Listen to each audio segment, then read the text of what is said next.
आज की जो कहानी मैं आप लोगों को बताने वाला हूँ वो कहानी दो दोस्तों के बीच की कहानी है। कैसे उन दो दोस्तों के बीच एक लड़की आ जाने से एक दोस्त अपने ही दूसरे दोस्त की जान ले लेता है और वो भी बड़े ही हिंसक तरीके से। तो कौन थे ये दोस्त और कैसे एक लड़की के आ जाने से एक दोस्त अपने ही दूसरे दोस्त की जान ले लेता है, इसके बारे में मैं आज आपको सब कुछ बताऊंगा। लेकिन इससे पहले मैं हूँ संकित और आप देख रहे हैं क्राइम वेयर हाउस की एक और न्यू क्राइम स्टोरी। आप इस वीडियो को लाइक कर चैनल को सब्सक्राइब जरूर कर लें। तो चलिए बिना समय गवाए शुरू करते हैं आज की स्टोरी। ये कहानी शुरू होती है हैदराबाद से, जहां पर हरी हरा कृष्णा और नैनावत नवीन ये दोनों दोस्त एक ही स्कूल में पढ़ा करते थे और इन दोनों ने एक ही स्कूल से +2 की पढ़ाई कंप्लीट की थी और एक साथ पढ़ते हुए नवीन और कृष्णा में काफी गहरी दोस्ती भी हो गई थी और ये दोनों दोस्त एक ही इलाके में रहा करते थे और इनकी दोस्ती इतनी गहरी थी कि ये दोनों दोस्त एक दूसरे के घर भी आया जाया करते थे और इन दोनों की दोस्ती के बारे में इनके परिवार वालों को भी सब कुछ पता था। लेकिन जल्द ही इनकी दोस्ती को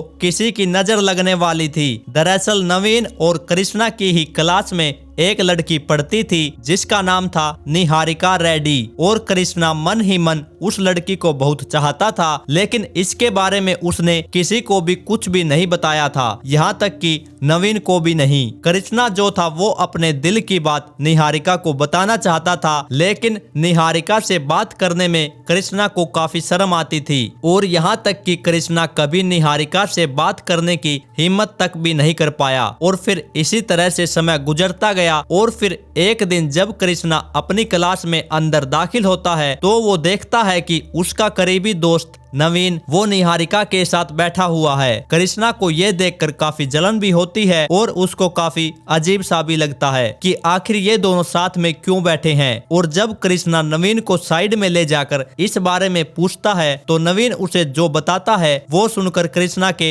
होश उड़ जाते हैं। दरअसल नवीन उसे बताता है कि वो काफी टाइम से निहारिका को पसंद करता है, लेकिन कभी भी वो निहारिका को अपने दिल की बात नहीं बता पाया। लेकिन आज जब उसने अपने दिल की बात निहारिका को बताई तो उसने भी उसे हाँ बोल दिया, क्योंकि निहारिका भी काफी समय से उसे पसंद करती थी। कृष्णा ने जब नवीन के मुंह से ये सुना तो उसे बहुत ज्यादा गुस्सा आया और उसे विश्वास ही नहीं हो रहा था कि नवीन ये सब क्या बोल रहा है। कृष्णा अंदर से एकदम टूट चुका था, क्योंकि निहारिका से तो वो प्यार करता था, तो नवीन उसके साथ ऐसा कैसे कर सकता था और वो उससे उसका प्यार कैसे छीन सकता था। और अब इस बात से नवीन और कृष्णा की दोस्ती पहले जैसी नहीं रही थी। हालांकि कृष्णा ने नवीन को निहारिका के बारे में कुछ भी नहीं बताया था कि वो भी निहारिका से प्यार करता है। और जब भी नवीन कृष्णा से कभी बात करने की कोशिश भी करता तो कृष्णा उसे इग्नोर कर देता। कृष्णा के इस बर्ताव से नवीन काफी चिंतित था कि वो उसके साथ ऐसा क्यों कर रहा है। फिर इसके बाद धीरे धीरे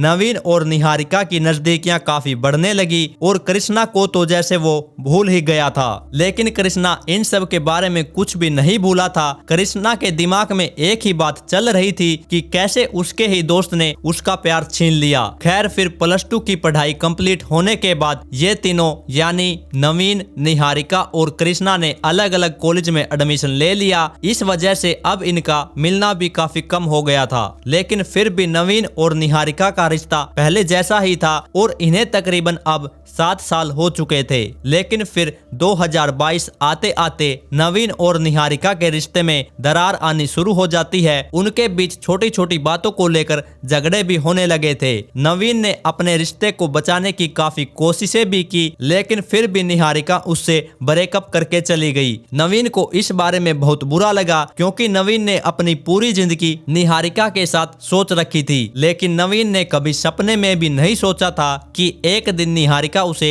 छोड़कर चली जाएगी। नवीन इस ब्रेकअप से पूरी तरह से अब तक उबरा भी नहीं था कि तभी उसे ये पता चलता है कि निहारिका उसी के दोस्त यानी कृष्णा के साथ अब रिलेशनशिप में आ चुकी थी। नवीन ने सोचा कि निहारिका इतनी जल्दी इतना बड़ा फैसला कैसे ले सकती है और वो भी उसी के दोस्त के साथ। नवीन फिर से निहारिका को समझाने की कोशिश करता है और नवीन निहारिका को यह भी कहता है कि अगर वो उसे जलाने के लिए ये सब कर रही है तो वो प्लीज ऐसा ना करे और निहारिका लौटकर वापस उसी के पास आ जाए। फिर निहारिका ने जो कुछ भी करना था तो वो तो कर ही चुकी थी, लेकिन फिर भी नवीन उसको हर रोज कॉल और मैसेज करता और उसे मिलने की बोलता, लेकिन निहारिका फिर से नवीन से बिल्कुल भी नहीं मिलना चाहती थी। इसलिए फिर निहारिका ने ये मैसेज वाली बात कृष्णा को बता दी कि ऐसे ऐसे नवीन मुझे अभी भी कॉल और मैसेज करता है और यहाँ तक कि वो मुझे मिलने की भी बोलता है। और नवीन का ये बार बार कॉल या मैसेज करना ये कृष्णा को बिल्कुल भी पसंद नहीं आ रहा था और कृष्णा अंदर ही अंदर डर भी रहा था कि अगर सच में निहारिका नवीन के पास वापस चली गई तो उसका क्या होगा। इस बात को सोचकर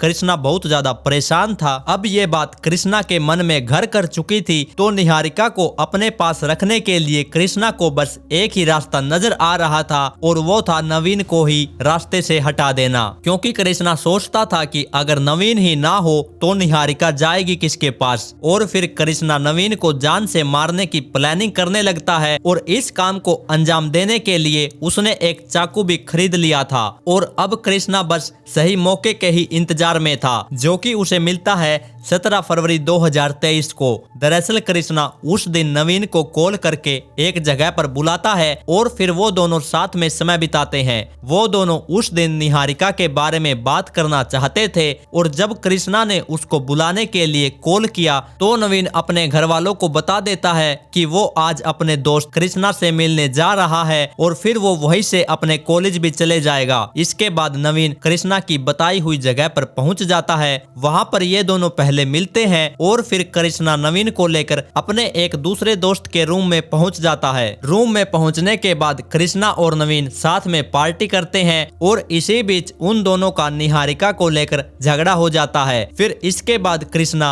नवीन को उसका मूड ठीक करने के लिए कहीं घुमाने ले जाता है। फिर कृष्णा नवीन को एक सुनसान इलाके में ले जाकर अपनी बाइक रोक लेता है। कृष्णा फिर से नवीन पर चिल्लाने लगता है और यहाँ फिर से एक बार इन दोनों के बीच झगड़ा हो जाता है। और एक बात यह भी कि कृष्णा ने जानबूझकर नवीन को ज्यादा शराब पिला दी थी और फिर उसी झगड़े के बीच कृष्णा नवीन को धक्का देकर उसे नीचे गिरा देता है और फिर उसका गला घोटने लगता है। फिर नवीन खुद को बचाने की काफी कोशिश करता है और कृष्णा ने काफी ज्यादा शराब भी उसे पिलाई हुई थी तो इसलिए नवीन फिर खुद को बचाने में नाकामयाब साबित होता है। कृष्णा गला घोटकर नवीन को मार डालता है और उसे मारने के बाद फिर कृष्णा अपना वो खरीदा हुआ चाकू निकालता है और वो नवीन का सिर उसके शरीर से अलग कर देता है। और यही नहीं, फिर कृष्णा अपना मोबाइल निकालकर उस कटे हुए सिर की फोटो लेता है और फिर कृष्णा वो फोटो निहारिका को भेज देता है और फिर वो अपना मोबाइल जेब में डाल लेता है। कृष्णा फिर से दोबारा वो चाकू उठाता है और इस बार वो नवीन के होंठ, उसकी सभी उंगलियां, उसका दिल और उसका प्राइवेट पार्ट भी काटकर उसके शरीर से अलग कर देता है। फिर कृष्णा दोबारा से अपनी जेब में से मोबाइल निकालता है और उन सब अंगों की फोटो लेकर वो निहारिका को भेज देता है और साथ में वो निहारिका को कुछ मैसेज भी करता है। और इतना सब करने के बाद वो उस बॉडी को वहीं छोड़कर और उन सभी कटे हुए अंगों को अपने बैग में डालकर वहां से निकल जाता है और कहीं दूर ले जाकर वो उन सभी अंगों को जला देता है और फिर वो अगले कुछ घंटों तक अलग अलग शहरों में घूमता रहता है। और इस बारे में कृष्णा जल्द ही अपने पूरे परिवार को भी सब कुछ बता देता है। कृष्णा के घर वाले उसको सरेंडर करने की कहते हैं, लेकिन कृष्णा बिना कुछ बोले वहां से निकल जाता है। उधर नवीन भी कई दिनों से घर नहीं लौटा था और उसके घर वालों को भी उसकी काफी चिंता हो रही थी। फिर इसके बाद नवीन के घर वाले नवीन की गुमशुदा की रिपोर्ट दर्ज करवाते हैं और फिर 24 फरवरी 2023 को कृष्णा